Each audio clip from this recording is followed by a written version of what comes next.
اعوذ باللہ من الشیطان الرجیم بسم اللہ الرحمن الرحیم وَيَقُولُونَ مَتَىٰ هَٰذَا الْوَعْدُ إِن كُنتُمْ صَادِقِينَ مَا يَنظُرُونَ إِلَّا صَيْحَةً وَاحِدَةً تَأْخُذُهُمْ وَهُمْ يَخِصِّمُونَ فَلَا يَسْتَطِيعُونَ تَوْصِيَةً وَلَا إِلَىٰ أَهْلِهِمْ يَرْجِعُونَ صدق اللہ العلی العظیم۔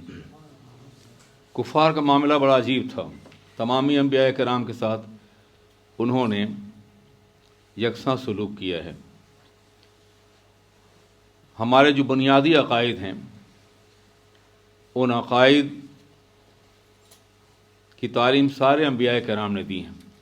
مثلا قیامت کا برپا ہونا برحق ہے، آخرت یقینی ہے، مرنے کے بعد اٹھنا بھی یقینی ہے۔ اس یقین کی دعوت تمامی انبیاء کرام نے دی ہے۔ خدائے واحد کی توحید، سرور کائنات کی رسالت کے ساتھ ساتھ یہ بھی کہ قیامت برپا ہوگی۔ تو ہر دور کے دشمنوں نے، مخالفین نے اور کفار نے یہ کہا ہے کہ کب آئے گی قیامت۔ اگر مسلمان سوال کرتا ہے تو اس کا سوال صرف اس لیے ہوتا ہے تاکہ وہ قیامت کے آنے والے یقینی دن کو جاننے کے بعد مزید اعمال کرے، عبادات میں اضافہ کر دے۔ لیکن جب کافر سوال کرتا ہے تو اس میں ایک مزاح کا پہلو ہوتا ہے، ٹھٹھے کا، تضحیک کا۔ وہ پیغمبران کرام کے دعووں کی تردید کرنا چاہتا ہے کہ کتنے دنوں سے آپ کہہ رہے ہیں قیامت آئے گی، قیامت آئے گی، قیامت آئے گی، آ جائے نا، ہم دیکھنا چاہتے ہیں۔ وہ ظالم نہیں جانتے تھے کہ قیامت کتنی دردناک ہوگی، کس قدر وحشتناک ہوگی، کیا عالم ہوگا جب قیامت برپا ہوگی۔ قرآن عظیم نے درجنوں مقامات پر قیامت کے بارے میں، حشر و نشر کے بارے میں بہت تفصیلات کے ساتھ ان کیفیات کا ذکر کیا ہے جو انسانوں پہ مسلط کی جائیں گی۔ یہاں کافر یہ کہہ رہے ہیں وَيَقُولُونَ مَتَىٰ هَٰذَا الْوَعْدُ، وہ کہتے ہیں، یہ پیغمبر آپ سے کہتے ہیں یہ وعدہ کب پورا ہوگا؟ اگر آپ سچے ہیں، ان کنتم صادقین، تو برپا کر دیجئے، یا اللہ سے دعا کیجئے کہ برپا ہو جائے۔ ہم دیکھنا چاہتے ہیں کہ قیامت کیسی ہوتی ہے، آپ اپنے وعدے میں سچے ہیں یا نہیں ہیں۔ یہ انتہائی تضحیک آمیز انداز تھا۔ جب کسی مومن نے سوال کیا ہے تو اس کا جواب دیا گیا ہے، علامات قیامت بتائی گئیں، قیامت کی کیفیات بتائی گئیں، اور یہ کہہ دیا گیا کہ مصلحت الہی یہ ہے کہ قیامت کی آنے والے دن یا زمانے کی وضاحت نہ کی جائے۔ اس میں بہت سی مصلحتیں تھیں۔ اگر لمبے زمانے میں آنے والی ہے تو لوگ اعمال چھوڑ دیں گے، جب آئے گی تو دیکھا جائے گا۔ جلدی آنے والی ہے تو خوفزدہ ہو جائیں گے۔ اس لیے قیامت کو لوگوں سے چھپائے رکھا گیا، یہ اصلاح کی مصلحت تھی۔ بغتتاً کے الفاظ قرآن پاک میں استعمال کیے گئے ہیں، اچانک آئے گی، بغیر کسی مقدمے اور دیباچے اور تمہید کے آ جائے گی۔ ایسا نہیں ہے کہ پہلے کچھ زلزلہ آیا یا کوئی تکلیف ہوئی یا کچھ آثار نمایاں ہوئے، نہیں، ایسا نہیں ہوگا، بلکہ لوگ اپنے کام مصروف ہوں گے، کاروبار زندگی میں، اور قیامت آ جائے گی۔ حدیث پاک میں آیا ہے، آقائے دو جہاں صلی اللہ علیہ وسلم نے فرمایا کہ قیامت جب آئے گی تو عالم یہ ہوگا کہ لوگ اپنے کاروبار میں لگے ہوں گے، کچھ لوگ اپنا کپڑا کھول کر کے بیچنا چاہتے ہوں گے، کچھ لوگ ایسے ہوں گے جو دوسری مصروفیات میں ہوں گے، اور اچانک آ جائے گی اور وہ اپنا کپڑا سمیٹ بھی نہیں سکیں گے۔ کچھ لوگ کھانا چاہ رہے ہوں گے، وہ اپنے ہاتھ میں لقمے لے کر کے کھا نہیں سکیں گے، یہاں تک کہ قیامت برپا ہو جائے گی۔ تو یہ اچانک آئے گی، جب بھی آئے گی اور جس وقت آئے گی۔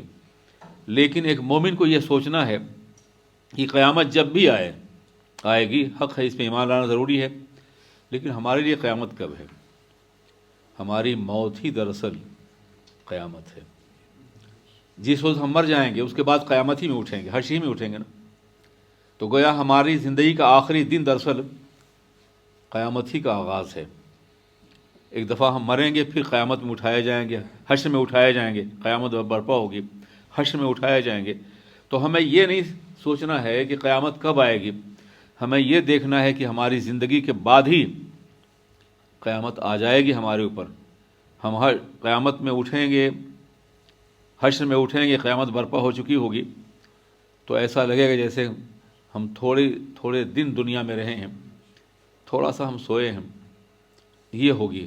تو مومن کے لیے تو یہی کافی ہے کہ وہ یہ محسوس کرے کہ جو ہماری زندگی کا آخری دن ہے اس کے بعد ہی قیامت آ جائے گی۔ کافر نے بطور مزاح کہا تھا کہ کب آئے گی، اتنے دنوں سے آپ وعدہ فرما رہے ہیں۔ اللہ ارشاد فرماتا ہے ما ينظرون الا صيحة واحدة تأخذهم وهم يخصمون، وہ صرف ایک چنگھاڑ کا انتظار کر رہے ہیں۔ صیحہ کہتے ہیں ایک ایسی چیخ کو جو کلیجہ پھاڑ دے، جو زندگی کو ختم کر دے۔ کہیں آیا ہے کہ اس چنگھاڑ سے لوگ پرندوں کی طرح زمین پڑے ہوئے ہوں گے، یہ عالم ہوگا ان کا، ایک دم ختم ہو جائیں گے، ایک دم فنا ہو جائیں گے۔ اس کے کچھ آثار قیامت سے پہلے بعض انبیاء کرام کے انکار کرنے والوں نے مشاہدہ کیا۔ ایک چنگھاڑ ایک فرشتے نے ماری اور پوری قوم تباہ ہو گئی۔ تو جب قیامت برپا ہوگی تو وہ ایک چنگھاڑ ہوگی اور سور کی شکل میں، پہلا سور پھونکا جائے گا، سب لوگ مر جائیں گے، پھر نفخہ ثانیہ ہوگا، سب لوگ زندہ ہو جائیں گے۔ تو وہ ایک چنگھاڑ ہوگی، ایک بڑی کری، بڑی لرزا دینے والی، کائنات کو تباہ کر دینے والی آواز ہوگی جب وہ آئے گی۔ تو کیا یہ اس کا انتظار کر رہے ہیں؟ یہ کہنا تو یہ چاہتے ہیں کہ ہم قیامت دیکھنا چاہتے ہیں، کیا دیکھنے قابل رہ جائیں گے؟ کیا یہ مشاہدہ کر سکیں گے؟ کیا قیامت اس طرح آئے گی کہ گویا کوئی تماشا ہو رہا ہے ان کے سامنے؟ ان کو جان لینا چاہیے کہ قیامت جب آئے گی تو یہ دیکھنے کے قابل نہیں رہ جائیں گے۔ اس لیے قیامت کی حقانیت ان پہ واضح ہو، اس پہ یقین کریں اور ایمان لائیں۔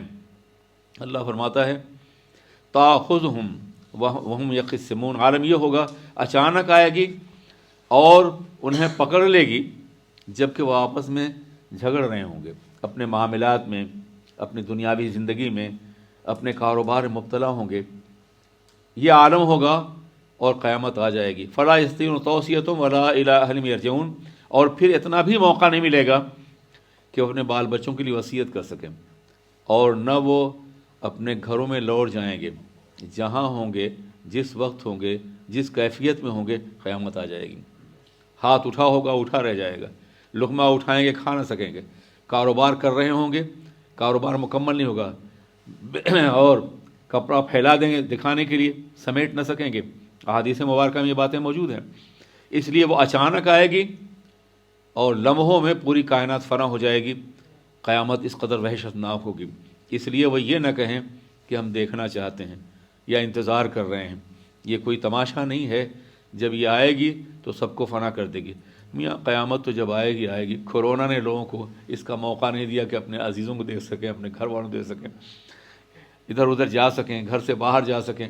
جو جہاں تھا وہیں رک گیا ہے، پاکستان میں وہیں رک گیا ہے، انڈیا میں تو وہیں رک گیا ہے، آنے کی توفیق نہیں ہے۔ حالانکہ یہ کوئی قیامت نہیں ہے، یہ تو ایک مرض تھا، لیکن جو ایک مرض، ایک وائرس جو ہے جس قدر بے کسی پیدا کر سکتا ہے، قیامت آئے گی تو کیا عالم ہوگا۔ اللہ تبارک و تعالی ہمیں قیامت کے انتظار کی ہمیں ضرورت نہیں ہے، قیامت کی حقیقت کو مان کر کے اپنی زندگی کے آخری دن قیامت سمجھتے ہوئے عمل کرنا چاہیے۔ اس کے بعد اٹھیں گے تو حشر میں، اور پھر قیامت بپا ہوگی، قیامت بپا ہوگی پھر اٹھیں گے۔ اللہ تبارک و تعالی ہمیں اور آپ کو اعمال حسنہ کی توفیق عطا فرمائے۔ ربنا تقبل منا انک انت السمیع العلیم وتب علینا انک انت التواب الرحیم، وصلی اللہ تعالی علی خیر خلقہ محمد وآلہ وصحبہ اجمعین برحمتک یا ارحم الراحمین۔